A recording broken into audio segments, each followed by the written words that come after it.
Depuis l'assassinat du colonel Kadhafi par les forces de l'OTAN et de Nicolas Sarkozy, les négociations ont été engagées par des autorités françaises et les groupes armés de Benghazi, en Libye, qui résistaient contre les frappes impérialistes de cesser le combat et de venir s'installer au Sahel avec armes et bagages.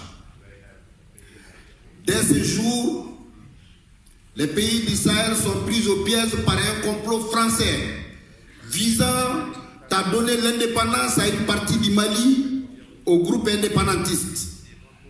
Très vite, le terrain a été occupé par des terroristes venus d'horizons différents, AQMI, Moujao, Ansardine et autres.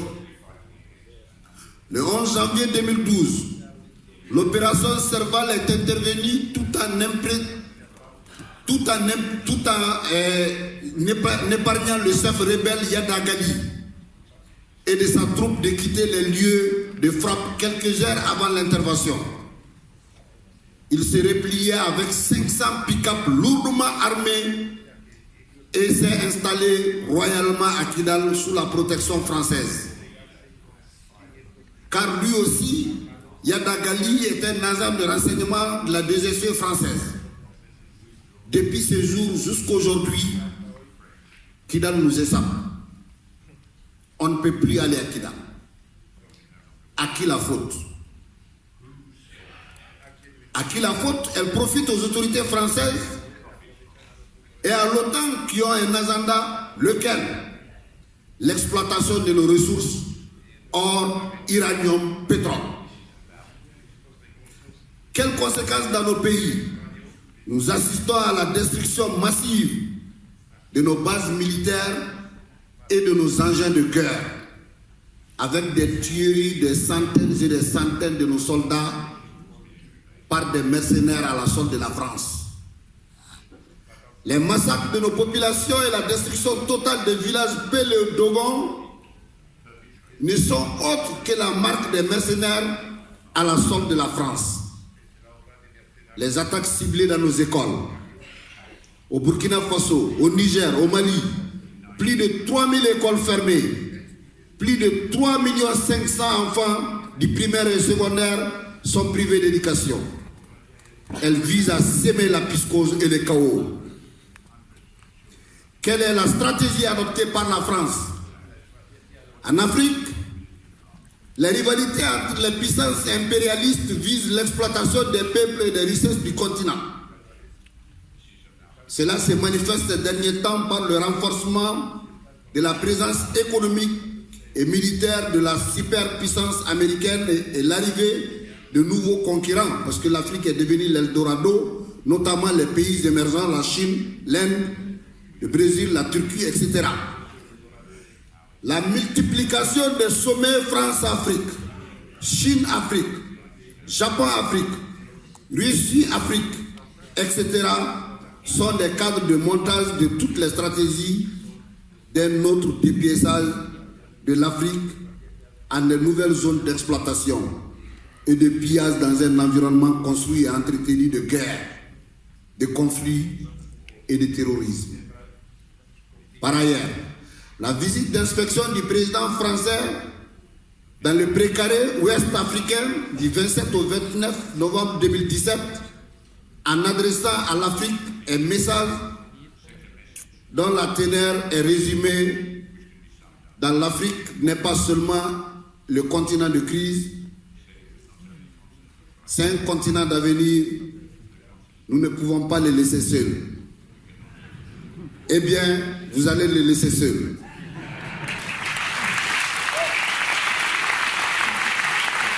Et l'un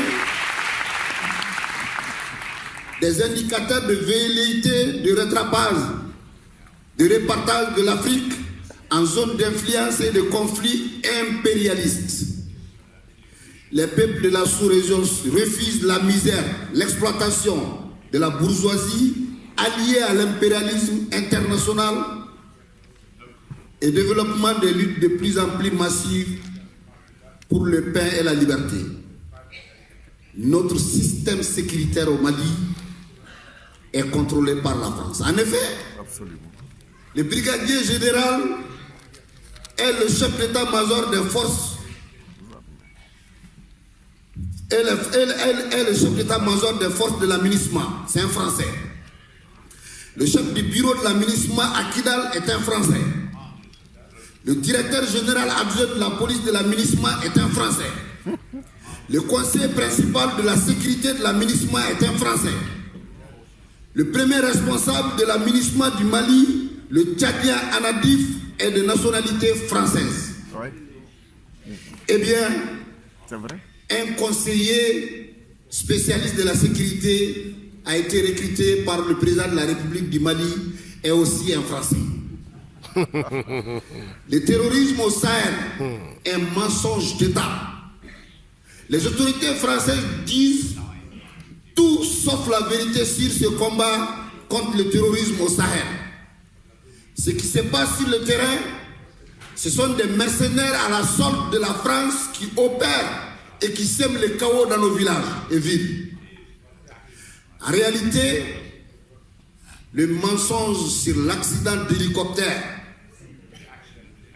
a pour but de camoufler les vraies causes réelles des 13 soldats tués récemment. D'où une véritable campagne médiatique et de récupération politique. Ça ne marchera pas parce que dans les jours à venir, nous allons mener nous-mêmes des investigations pour vous dire toute la vérité sur ce qui s'est passé.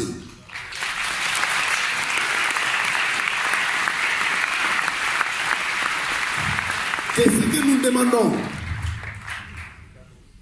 Qu'est-ce que nous exigeons à la France est le départ pur et simple de ces troupes sur nos sols burkinabés, nigériens et maliens. Et la Côte d'Ivoire aussi. La Côte d'Ivoire. Ouais. Et au Sénégal. Oui. Nos peuples sont déterminés à plus que jamais à mener ce combat pour faire partir les forces d'occupation étrangères de gré ou de force. Nous avons tout compris, car le système de médias mensonges a pour but d'imposer de la recolonisation de l'Afrique de l'Ouest à partir du Mali. Ça ne marchera pas. Il y a un sentiment anti-français au Mali, au Burkina, au Niger, mais seulement la volonté manifeste de dire aux autorités françaises que ça suffit, et vraiment ça suffit. Nous sommes respectueux et reconnaissants à la France et au peuple français. Mais nous tenons à notre dignité et à notre honneur. Ça suffit, trop c'est trop, partez, partez et partez.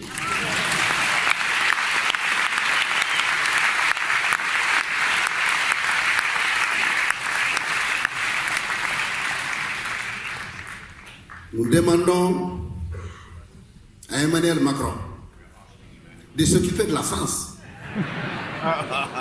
et de faire face aux vraies préoccupations des Français et Françaises d'arrêter son jeu avec l'Afrique.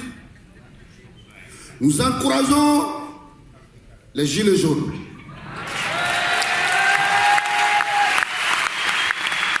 Nous encourageons vivement la grève générale du 5 qui sera déclenchée le 5 décembre. Continuez, résistez, ne lâchez rien. Le lendemain meilleur est permis. Enfin, nous disons aux autorités algériennes de libérer immédiatement Louza-Hanan. Libérer immédiatement et sans condition,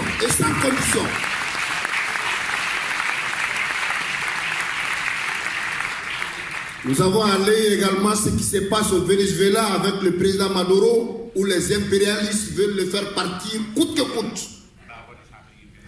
Nous saluons la résistance du peuple brésilien et de toutes les forces qui ont soutenu la libération